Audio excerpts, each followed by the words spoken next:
Since 1999, chemoradiation in combination with brachytherapy has been identified as the standard of care of locally advanced cervical cancer, but several preclinical and clinical data suggest that when we combine immunotherapy plus chemoradiation, we can enhance the efficacy of chemoradiation. So based on this rationale, we try to explore if the combination of pembrolizumab plus chemoradiation may enhance the efficacy of chemoradiation in locally advanced high-risk cervical cancer.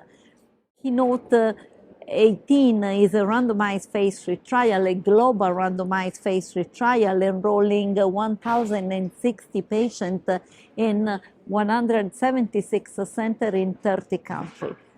Patients with the stage 1B2, 2B, and node positive or stage 3 and 4A, regardless lymphnodal status, were randomized to receive concurrent chemoradiation plus brachytherapy in combination and maintenance with pembrolizumab for 1 year, or the same treatment plus placebo.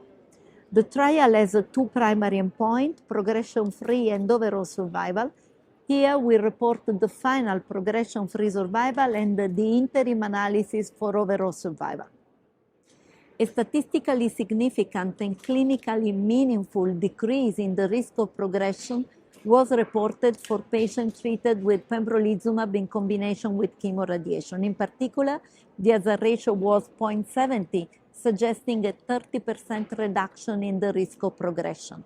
Overall survival data at this interim analysis are not mature, referring to less than 43% of events, but a trend toward an increase in overall survival was reported with an hazard ratio of 0.73 that did not reach the pre-specified criteria for significance, but it seems very, very promising.